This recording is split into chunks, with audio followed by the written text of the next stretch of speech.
저희 오늘도 좌우 앞뒤에 계신 우리 성도님들 한번 바라보시고 주님의 평화가 함께 하시기를 바랍니다. 인사하고 말씀 나누겠습니다.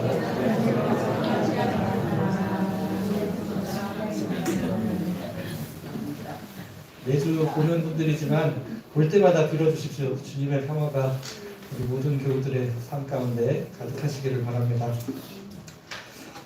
유명한 경제학자인 케인스는 1930년에 발표한 에세이 우리 손자들의 경제적 가능성에서 다음과 같이 이야기하였습니다.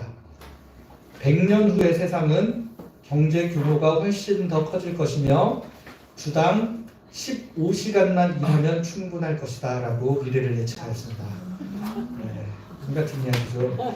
그러면서 그는 경제적 문제 해결 이후 인류가 새로운 도전에 직면할 것이며 이제 그때가 되면 삶의 목적을 찾는 것이 중요해질 것이라고 그 에세이에서 이야기하고 있습니다. 이제 케인즈가 예견하였던 100년 후의 세상이 5년 앞으로 다가왔습니다. 그의 예측대로 기술은 상상 이상으로 급속히 발전했고 아마 케인스가 예상한 것보다 훨씬 더 발전했을 거라고 믿어 의심치 않습니다. 경제적 생산성도 크게 향상되었습니다. 또한 사람들에게 삶의 목적을 찾고 고민하는 일이 꽤 많이 중요해진 것 같기도 합니다. 그러나 지금 상황을 보면 저희가 5년 후에 주당 15시간만 일하며 나머지 시간을 여가로 즐기는 일은 실현되기 어려울 것으로 보입니다. 케인스는 여러 가지 잘 예측을 하였지만 인간의 욕망을 간과한 것 같습니다. 그는 8시간 걸려서 할 일을 3시간 만에 끝낼 수 있는 기술이 생기면 나머지 5시간은 여가를 즐기며 쉴 것이라고 예측을 하였지만 현실은 달랐다는 것입니다. 기술이 발전하여 빠른 시간에 일을 해내고 나니 고용주들은 더 많은 일을 요구하며 2배, 3배의 업무를 부여했습니다. 둘이 하던 일이 기술이 발전해가지고 시간을 반만 들여서 할 수 있게 되니까 둘이 하고 남는 시간에 둘 다 쉬어라가 아니라 한 명을 해고하고 혼자서 그 일을 다 할 수 있겠구나로 바뀌어버렸다는 것입니다. 그러니까 결국 우리가 일해야 되는 시간은 똑같고 해야 되는 일의 양만 훨씬 더 늘어나게 되었다라는 것입니다. 이렇게 해서 창출된 부들은 굉장히 더 많이 더 좋은 효율로 더 긴 시간을 일했기 때문에 부의 창출은 굉장히 많이 생산이 되었는데 그 부가 모든 사람들에게 고르게 분배된 게 아니라 소수의 사람들에게 집중이 되어서 현재 부유한 사람은 우리가 상상도 못할 정도의 어마어마한 자손 3, 4대가 아니라 무슨 20대, 30대 아무 걱정하고 안 하고 살아도 될 만큼 많은 부유를 소유하고 있고 가난한 사람들은 더욱더 가난해지게 되었다는 겁니다. 물가는 계속 오르지만 월급은 그 물가의 속도를 따라가지 못해서 스스로 나는 가난한 사람이다 라고 느끼는 사람의 수가 점점점 늘어나고 있다는 것입니다.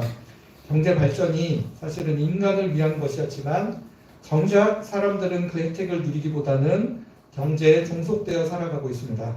결과적으로 경제 발전이 무엇을 위한 것인지 모른 채 매일같이 반복되는 삶을 이어가고 있는 것이 오늘날의 현실입니다. 한병철 교수는 이런 오늘날의 사회를 피로사회로 정의하고 있습니다.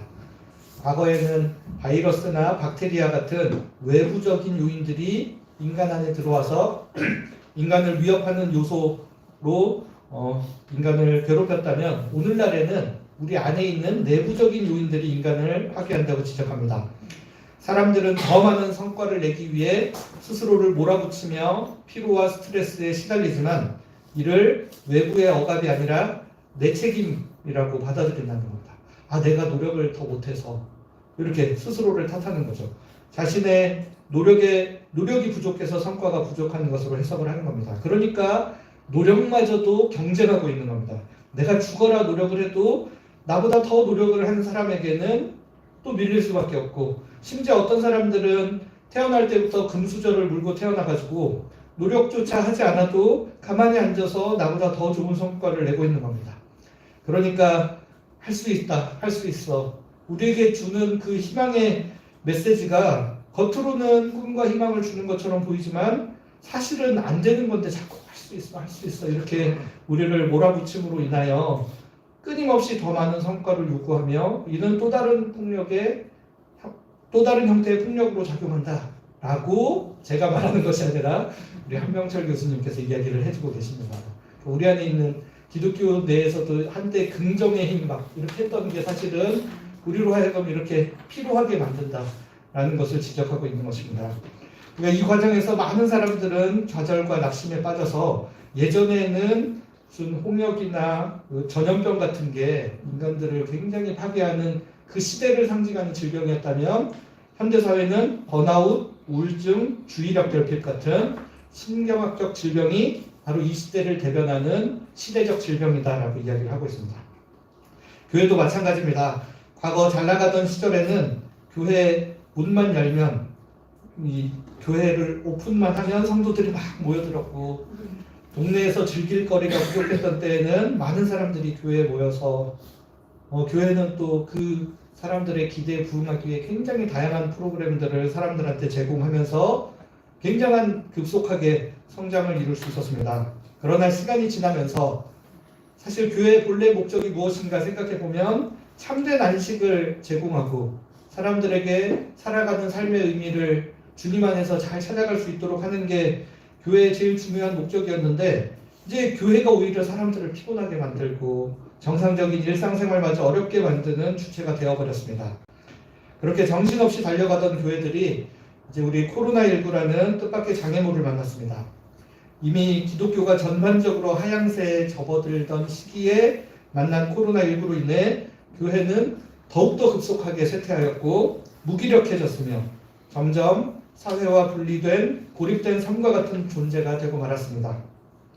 이제 참된 안식을 주는 교회의 본질적인 역할을 수행하는 자리와 또 무기력해져 버려서 아무것도 하지 못하는 교회의 생명의 열정을 불어넣는 자리, 그 어딘가에서 우리 교회의 자리를 찾아가야 할 때가 아닌가 싶습니다.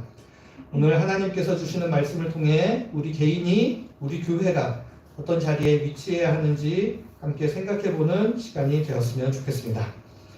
오늘 함께 읽은 본문 28절 말씀은 참 유명하기도 하고 우리에게 많은 위로가 되는 말씀이기도 합니다. 우리 마태복음 11장 28절 말씀 한 목소리로 읽어보겠습니다. 시작. 수고하고 짐진 자들아 나에게 오라 내가 너희를 쉬게 하리라. 예수님께서 우리를 부르시는 목적, 우리로 하여금 쉬게 하기 위하여 참된 안식과 평화를 누리게 하시기 위해 우리를 부르셨습니다. 참된 샬롬, 온전한 구원의 상태를 경험할 수 있게 해주시려고 우리를 부르시는 것입니다. 우리를 부르셔서 하나님 나라 사역에 동참하라라고 이야기하면서 우리에게 사역을 주시기도 하지만 그것은 후순위입니다. 무엇보다 참 생명의 기쁨을 누리고 안식하고 쉴 수 있도록 저희를 불러주신 겁니다. 우리의 삶이 목자 없는 양과 같이 굉장히 곤고하고 고달픈 삶 가운데 있기 때문에 그런 저희들을 예수님께로 불러주셔서 참된 삶이 무엇인지 생명의 기쁨인지 무엇인지 맛보게 하시려는 게 제1번 목적으로 우리를 부르신 이유라는 것입니다. 그런데 우리 오늘 읽었던 29절 30절 말씀을 보시면 이게 우리를 쉬게 해주시겠다는 건지 말겠다는 건지 굉장히 헷갈립니다.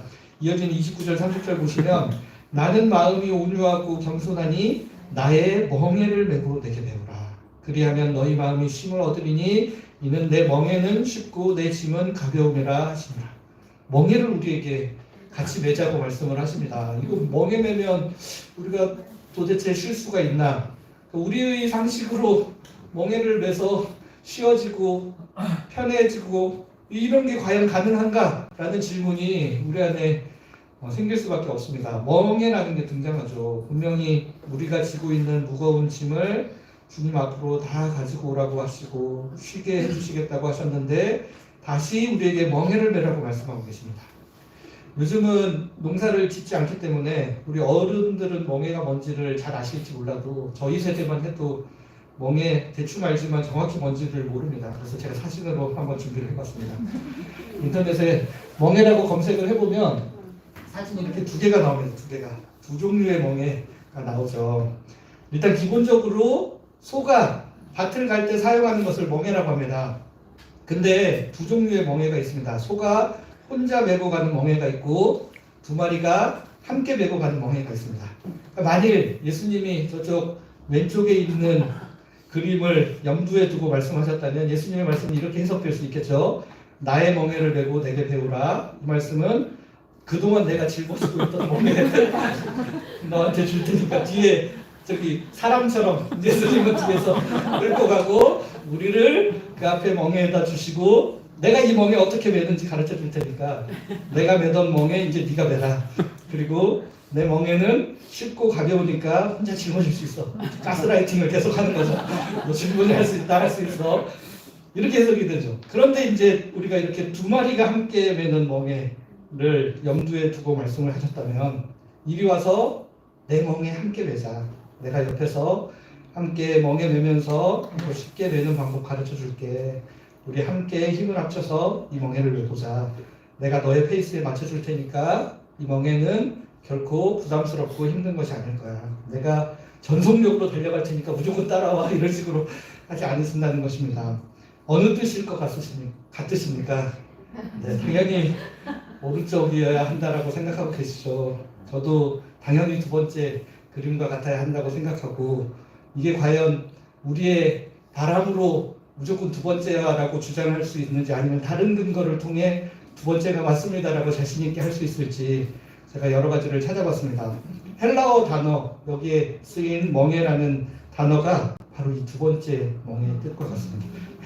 헬라어 사전에 뭐 어떻게 번역을 해놨냐면 이 멍에라고 번역된 헬라어 단어 쥐고스라는 단어를 이런 식으로 해석을 합니다. 짐 끄는 두 동물을 연결하는 데 쓰이는 장치를 묘사합니다.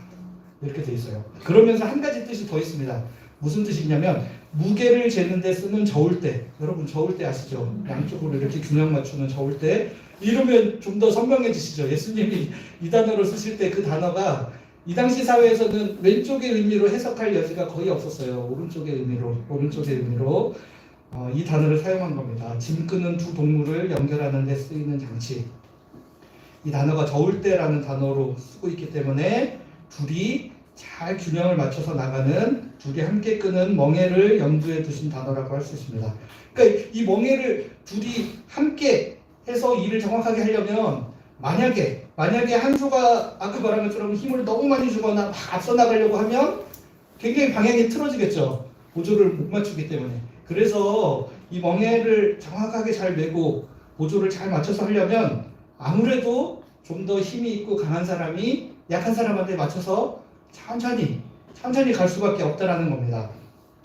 그래서 주님께서 이제 그러면 이 이야기가 이해가 돼요. 주님께서 나는 마음이 온유하고 겸손하니 나의 멍에를 메고 내게 배우라 한 말씀이 이제 좀 더 잘 이해가 됩니다.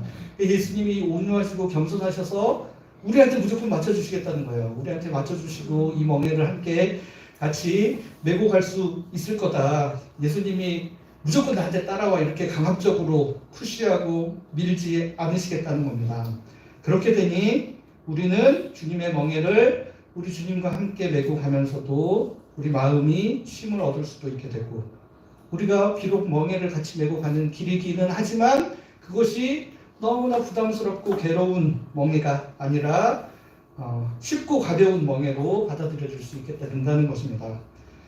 서두에 말씀드린 바와 같이 세상은 우리를 향해 과도한 멍에를 메고 할 수 있어 좀만 더 노력해봐 이렇게 우리를 밀어붙이고 세상이 안 그러더라도 우리도 스스로가 이 세상에서 생존하고 살아남으려면 어떻게든 더 노력해야 돼 하면서 스스로를 계속 다그치면서 과도한 멍에를 우리가 스스로 지고 가면서 수고하고 고달픈 마음을 가지고 살아가다가 이 주님의 초청의 메시지를 듣고 수고하고 무거운 짐진 자들아 다 내게로 오라. 이렇게 하면 주님께서 우리에게 참 평안과 안식을 주시겠다라고 말씀하시는 것입니다. 사실 오늘 본문 바로 뒤에 이어지는 마태복음 12장 말씀이 안식일에 대한 두 가지 이야기를 다루는 본문입니다. 마태복음은 이 다른 복음서와 다르게 이 복음서를 정리하고 썼던 사람이 굉장히 아마도 공대 출신이었을 가능성이 많아요. 굉장히 체계적이고 논리적으로 이거를 짜임새 있게 배치를 한 복음서입니다. 그래서 예수님이 행하시는 사역들 먼저 나오고 그 다음에 예수님이 하셨던 가르침을 싹 모아가지고 그 다음에 배치하고 번갈아 가면서 배치할 수 있도록 이렇게 했던 이 마태복음 저자의 성향에 비추어 봤을 때 이 수고하고 무거운 짐진 자들아 본문은 이 마태복음에만 나오는 부분이거든요. 이야기 다음에 바로 안식일에 일어난 에피소드를 연달아 기록했다면 이거는 반드시 이렇게 붙인 이유가 있을 것이다. 안식일에 제자들이 밀밭 사이를 지나가다가 배가 고파서 밀 이삭을 잘라 먹었다가 바리새인들과 논쟁한 이야기, 그리고 예수님께서 안식일에 회당에서 한쪽 손 많은 사람을 고쳐주셨던 이야기가 연달아 2번 연속해서 기록되고 있습니다. 이야기를 연달아 소개하면서 그동안 이스라엘 백성들이 과도한 율법의 짐에 짓눌려 살아왔는데 예수님께서 이제는 그 짐을 덜어주시고 예수님의 방식대로 안식일을 준수하며 그렇지만 사랑을 실천하는 삶으로 인도하고 계신다라는 것을 강조하고 있다는 것입니다. 예수님께서 안식일에 손 마른 사람을 고쳐주는 것을 보고 바리새인들은 이렇게 반응합니다. 마태복음 12장 14절 보시면 바리새인들이 나가서 어떻게 하여 예수를 죽일까 의논하고, 그러니까 예수님이 손 마른 사람 고쳐주고 있는데 거기 가서 뒤에 쫓아가가지고 어떻게 하면 예수 죽이지, 이 생각만 하고 있는 거예요, 바리새인들은. 그런데 이어지는 15절에서 예수님은 이렇게 반응하십니다. 예수께서 아시고 거기를 떠나가시니 많은 사람들이 따르는지라. 예수께서 그들의 병을 다 고치시고, 안식일에 병 고쳐준다고 한번 푸사리를 먹고 막 핍박을 당했는데 굴하지 않고 쫓아오는 많은 사람들 다 고쳐주시고 사랑해 주셨다는 겁니다. 그러니까 바리새인들의 열정이라는 것은 율법 제대로 지키지 않는 사람 색출해서 죽이는 것을 향하고 있습니다. 본인들 각자 할 일들도 많고 분명히 바쁜 사람들일 텐데 굳이 다른 사람들 뒷공문이 쫓아다니면서 이거 뭐 하나 걸려도 나 안 걸려도 나 이거 시비 걸려고 찾아다니고 있는데 자신의 모든 열정과 에너지를 그런 데 쓰고 앉아 있는 거예요. 반면 예수님께서는 안식일에 배고픈 제자들 먹이시고 병든 사람들을 고쳐주시는 사역을 하는데 자신의 열정과 에너지를 사용하고 계신다는 겁니다. 안식일이 원래 쉬는 날이어서 예수님도 안식하셔야죠. 사실 예수님도 안식하셔야 하는데 예수님이 그거보다 더 우선순위에 둔 거는 제자들을 사랑하는 것, 병든 사람들을 향한 불붙은 사랑의 열정으로 그들을 치유하는 것이 나한테는 더 중요한 일이다 생각하셨다는 겁니다. 예수님께서는 안식일의 본질을 상기시키시며 안식일이 사람을 위하여 있는 것이지 사람이 안식일을 위하여 있는 것이 아니라고 말씀하셨습니다. 다시 표현하면 교회가 사람을 위하여 있는 것이지 사람이 교회를 위하여 있는 것이 아닙니다.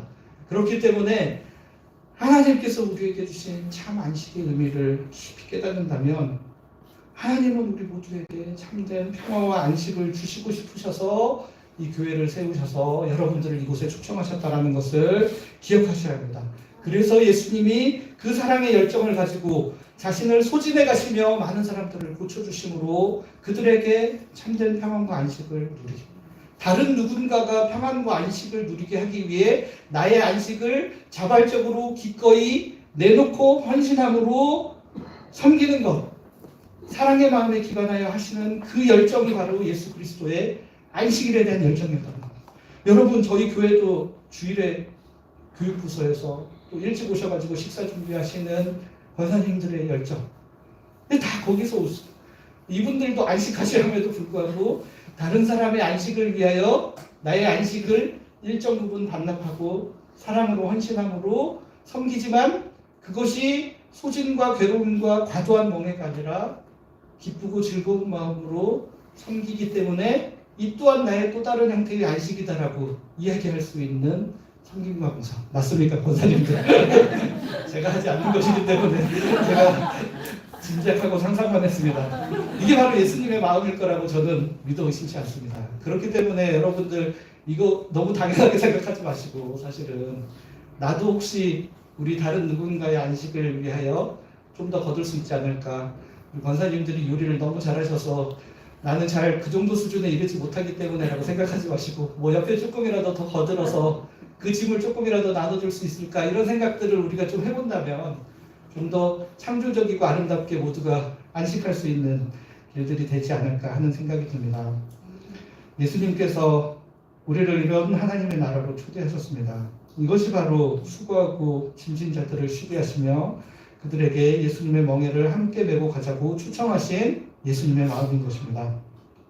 그러므로 우리는 이런 예수님의 마음을 깨달아서 우선 참된 안식을 추구하는 삶을 살아야 합니다. 사실 현대에는 안식의 의미가 많이 훼손되어서 안식 자체의 의미와 귀중함을 깨닫지 못하고 안식을 어떤 식으로 해석하냐면 주중에 더 열심히 일을 잘하기 위한 충전 정도로 생각하는 경우가 많습니다. 그러나 수많은 사람들에게 안식에 대한 귀한 통찰을 주어서 이제는 고전이 되어버린 아브라함 요슈아 헬셀의 안식이라는 책에 보시면 이렇게 표현을 하고 있습니다. 안식이야말로 천지 창조의 목적이다. 그러니까 일을 하고 일 잘하기 위해서 쉬려고 하는 게 아니라 우리로 하여금 안식하기 위하여 안식의 참된 기쁨이 무엇인지 맛보게 하기 위하여 하나님이 이 세상을 창조하셨다는 겁니다. 안식일은 평일을 위해 있는 것이 아니다. 오히려 평일이 안식일을 위해 있는 것이다. 우리가 사는 이 세상이 아직도 부조리하기 때문에 온전한 안식을 누리지 못하게 되어 있어요. 그렇기 때문에 최소한 하루라도 온전한 안식을 누려보자 하는 마음으로 우리에게 일용할 양식이 필요하고 하기 때문에 나머지 6일간의 삶을 살고 있는 것이다 라고 아브라함 요슈아 헬셀이 주장을 하고 있는 겁니다.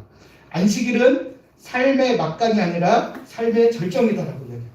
그래서 이 안식일을 한가운데 놓고 앞에 목요일부터 토요일까지는 안식일을 기다리는 마음으로 살아가고 그 다음에 다음 월요일부터 수요일까지는 안식일에 누렸던 은혜를 회상하면서 보내는 위에 이게 한가운데 제일 중심에 놓여야 한다라고 그런 주장을 하고 있는 것입니다.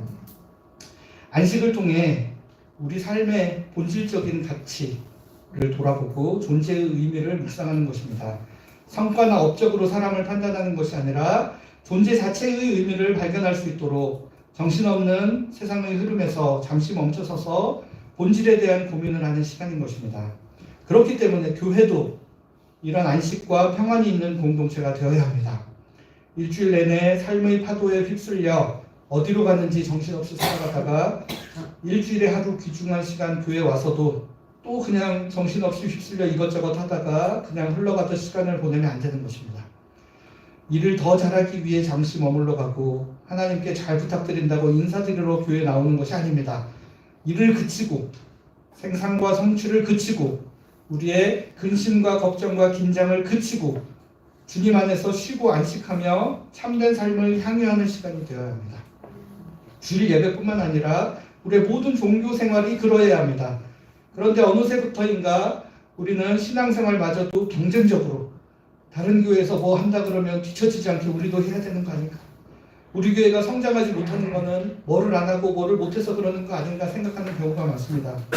매일매일 말씀 묵상하고 하는 것도 출석 도장 찍기 위해 아니면 하나님 앞에서도 나는 모범생이어야지 하고 하는 마음 때문에 아니면 또는 자기 만족을 위해 하게 되는 경우도 간혹 있을 수 있다는 겁니다.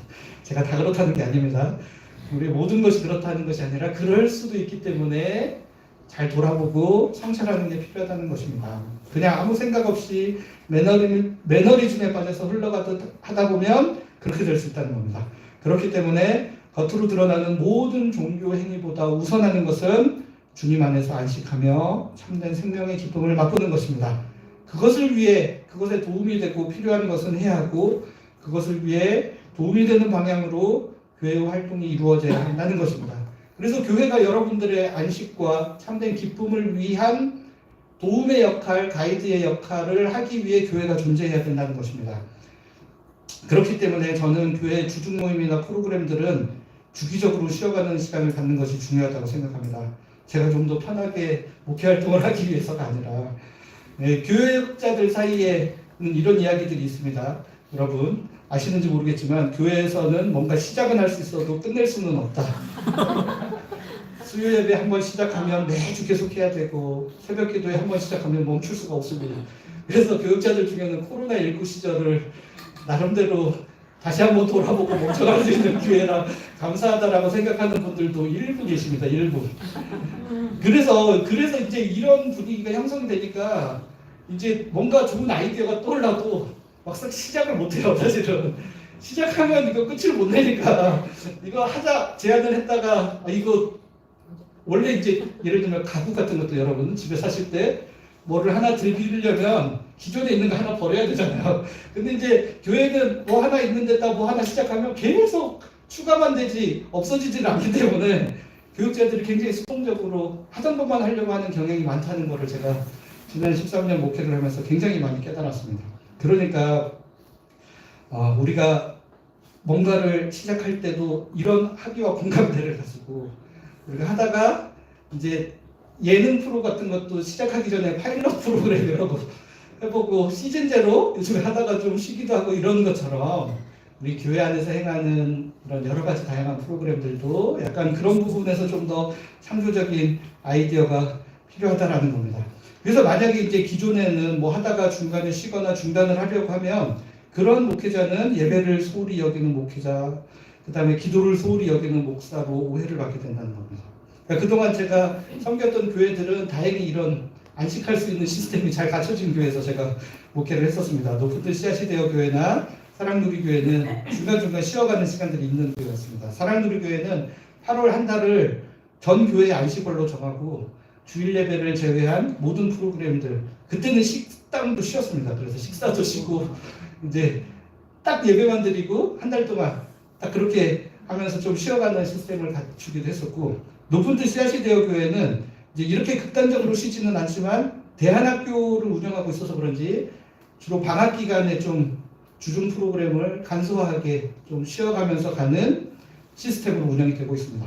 그래서 이제 그 교회들도 처음 그런 것들을 하려고 할 때는 기존 교회 다니다 오시는 분들은 이거 신앙생활 너무 나태하고 가볍게 하려고 하는 거 아니냐 하는 불만들을 토로하시는 분들이 계셨는데, 이제 그런 분들은 자연스럽게 교회에서 못 견디고 딴 교회를 그런 거 잘하는 교회를 찾아가시고 지금은 굉장히 잘 정착이 돼 있어서 오히려 쉬는 시간 동안 목회자들도 잘 준비하고 성도들도 매주 막 주일 예배 외에 수요 예배, 금요일 예배 막 계속 오는 거 너무 힘드셨다가 혹서기와 혹한기 때 잠깐 쉬어가는 그런 분위기로 잘 정착이 되어 있는 것을 제가 보았습니다. 그래서 이렇게 중간중간 쉬면 3월, 9월 새로운 마음으로 마음을 다잡고 새롭게 시작하는 것 같은 마음으로 집중해서 잘 시작을 할 수 있습니다. 제가 부임하자마자 이제 저희 새벽 묵상 녹음 계속해서 올려주실 수 있냐 그래서 제가 3월부터 시작할 수 있도록 시간을 좀 달라고 운영위원분들께 양해를 구했고 또 흔쾌히 허락을 해주셨습니다. 요즘 뭐 저희 교회 행정 처리하고 뭐 인사드리고 또 교인들도 만나고 이러느라 정신이 없어서 좋은 안식의 시간이 되고 있는데 3월이 좀 걱정이 되기도 합니다. 사실은 제가 사실 이렇게 매주 주일 설교도 안 해보다가 지금 하려고 그러니까 이것도 사실은 벅차기는 한데 막 일주일에 5번씩 녹음해서 잘 올려드릴 수 있을까 걱정이 돼서 어떻게 지혜롭게 잘할 수 있을까 잔머리를 열심히 굴리고 있습니다. 왜냐하면 저도 소진되지 않고 기쁜 마음으로 목회를 감당해야 그게 궁극적으로는 여러분들에게도 유익하기 때문에 그거를 좀 같이 좀 고민하면서 좀 갈 수 있는 방향을 생각을 해보면 좋겠다라는 생각이 듭니다. 그래서 이제 어떤 분들은 중간에 이렇게 쉬어가고 예를 들어 새벽 기도회를 안 하고 금요 기도회를 쉬고 이러면 교회의 기도의 불과 말씀의 불이 끊어진다라고 주장하시는 분들이 계십니다. 그런데 이제 이거는 신학적으로 충분히 반박이 가능한데 고린도전서 3장 16절 말씀입니다. 너희는 너희가 하나님의 성전인 것과 하나님의 성령이 너희 안에 계시는 것을 알지 못하느냐. 그 여러분들이 성전이라는 거예요. 이 교회 건물이 성전이 아니라 여러분들 한 분 한 분이 성전이시기 때문에 꼭 교회에서 기도를 못 하셔도 여러분들이 기도를 안 하시면 그건 기도의 불이 꺼지는 거예요. 여러분들 집에서 안 하시면 기도의 불이 꺼지는 건데 이제 교회에서 함께 모여서 했을 때 유익이 물론 있습니다. 물론 있지만 여러분들 각자가 성전이시기 때문에 각자의 삶의 자리에서 이렇게 하나님 앞에 기도하고 말씀을 가까이 하면 우리 교회도 기도와 말씀의 불이 끊이지 않는 교회가 된다는 겁니다. 문제는 여러분들 중에 이제 새벽 기도에 금요 기도 이런 시스템이 있으면 스스로를 낙인을 찍는 거예요. 나는 어차피 새벽 기도 안 하는 사람, 나는 어차피 금요 기도 안 하는 사람으로 낙인을 찍으면 그냥 1년 내내 그냥 그렇게 사시는 건데, 우리가 좀 발상의 전환을 통해 내가 교회인데 내가 기도 안 하면 우리 교회 기도의 불이 꺼지지, 이런 마음으로 매일 못 하시더라도 일주일에 몇 번이라도 금요기도회를 기억하면서 금요기도회를 못 오셔도 여러분들의 자리에서 기도를 해주시면 우리 교회의 기도의 불이 꺼지지 않고 말씀의 불이 꺼지지 않을 수 있다는 것들을 여러분들이 기억했으면 좋겠습니다. 아무튼 중요한 거는 교회의 여러 프로그램과 시스템들이 여러분들의 신앙생활과 안식을 돕는 방향으로 진행되어야 하고, 기쁜 마음으로 안식하는 데 도움이 되는 방향으로, 함께 참여할 수 있는 방향으로 진행되는 것을 저는 굉장히 중요하게 생각하고, 우리 교회가 그것들을 지향하고 했던 거니까 그냥 하는 그런 마음이 아니라 주기적으로 멈춰서서 제대로 가고 있는지 확인하는 시간들을 갖는 것들이 굉장히 중요하다는 것을 여러분들이 기억해 주셨으면 좋겠습니다. 그러나 이제 또 반대로 교회에서 너무 하는 것이 없는 것 아니냐 하는 생각이 드는 분들도 계실 겁니다. 맞습니다. 교회가 일주일에 한 번 예배드리고 아무것도 안 하는 것처럼 느껴진다면 그것도 문제가 있을 수 있겠죠. 제가 너무 무기력하게 어차피 안 되고 어차피 많이들 못 나오시니 하지 말자는 이야기를 하려는 게 아닙니다. 우리가 때로는 열정을 가지고 무언가를 해 나가야 한다면 저는 그것이 사랑을 위한 열정과 행동이면 좋겠다는 생각을 하고 있습니다. 성경 공부 단계별로 막 체계적으로 열심히 하느라 막 거기에다 열정을 쏟고 설교 말씀 열심히 듣는 것에 에너지를 쏟기보다는 좀 더 다른 방향이어야 한다는 겁니다. 이제는 좀 다른 방향이어야 한다는 겁니다.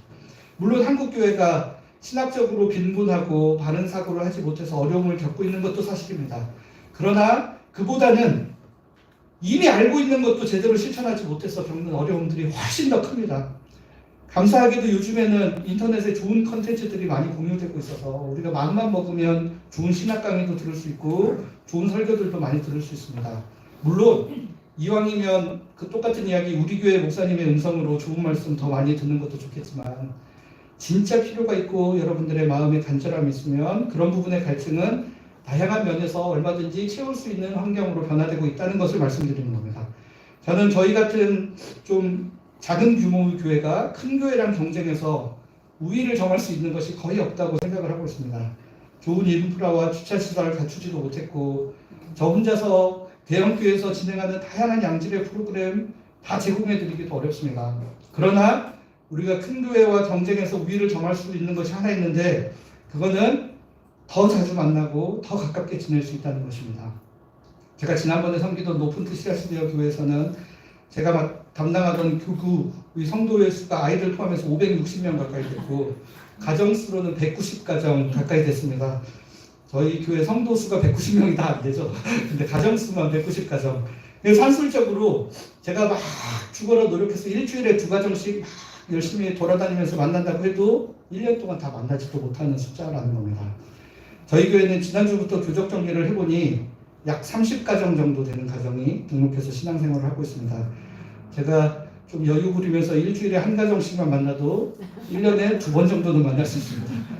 맘먹으면 개인적으로도 만날 수 있습니다. 저는 그럴 의지가 있는데 여러분들이 별로 안 만나고 싶어하면 방법은 없습니다. 제가 억지로 막 쫓아다니면서 스토킹 할 수는 없으니까요. 여러분 저를 많이 활용하시기 바랍니다. 작은 교회 다니는 장점 많이 좀 누리시면 좋겠습니다.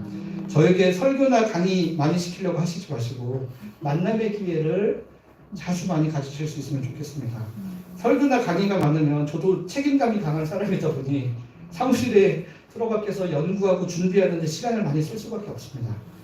저희가 딱 프로그램으로 각 잡고 자 이제부터 성경 공부하겠습니다 해서 하는 것보다 다양한 만남의 형태를 통해 훨씬 더 풍성하고 깊은 신앙의 성장이 이루어질 수 있습니다. 만남의 사건 가운데 그런 일들이 일어나는 걸 제가 무수히 많이 경험했습니다. 그렇기 때문에 여러분들 꼭 개인적으로 가정별로 만나지 않으셔도 되고, 그러니까 여러분들끼리 서로 연락해서 2-3가정 오늘 만나기로 약속하신 날이 있으면 그 자리에 저를 초대해 주셔서 함께 만남의 시간을 가질 수 있으면 좋겠습니다. 그래서 우선은 저희 교인들과 친밀한 교제를 나누고 우리가 생각하는 교회에 대한 꿈과 비전을 나누며 충분히 분위기가 무르익으면 우리도 이제 세상을 향하여 바깥을 향하여 우리 주변에 힘들고 어려운 상황 가운데 있는 이웃들을 만나러 우리가 손잡고 함께 나갈 수 있는 것입니다.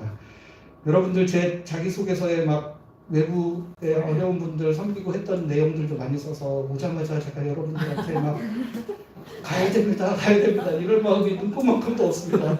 제가 13년 동안 해본 결과 그렇게 해서 될 일이 아닙니다. 그거는 먼저 우리끼리 같이 만나고 서로를 생각하면 기분이 좋고 하는 마음이 생기면 자연스럽게 제가 할 수 있는 것보다 여러분들을 통하여 제가 많이 배울 수 있는 것들도 너무 많기 때문에 그 이후에 하나님이 때가 되면 우리 사랑의 지경을 넓혀주실 것이고 우리의 사랑을 더욱더 깊이 있게 발전시켜 주실 것이라고 믿습니다.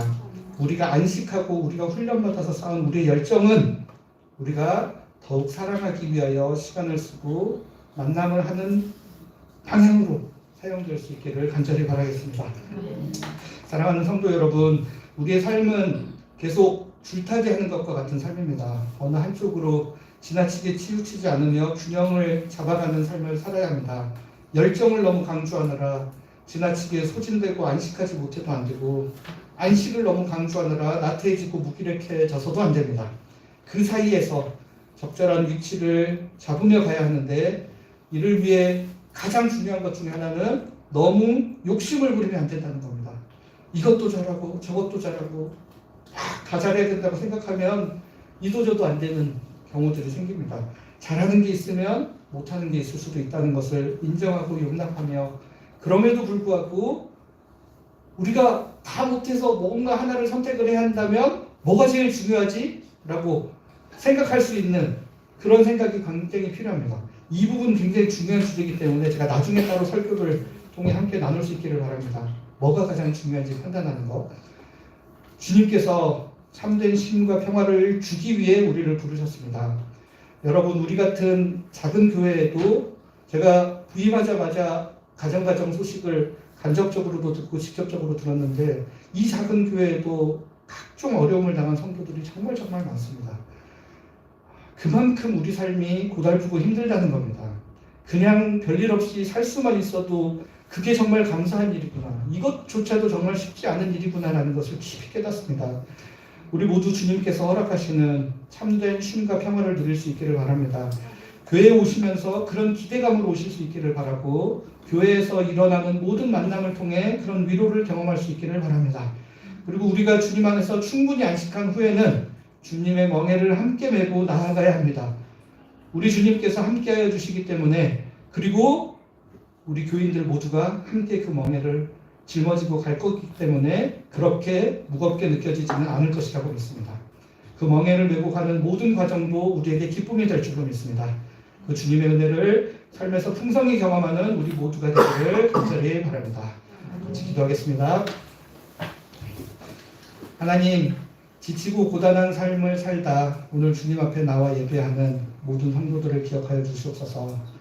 이 자리 예배하는 모든 성도들이 몸과 마음의 짐을 모두 주님 앞에 내려놓고 참 평화와 안식을 경험할 수 있도록 인도하여 주시옵소서.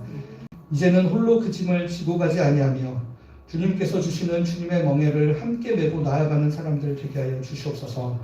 주님의 사랑의 멍에를 함께 짊어지고 가며 그 멍에가 그래도 가볍고 그 멍에가 우리에게 참 기쁨과 행복을 주는 것임을 깊이 깨닫게 하여 주시옵소서.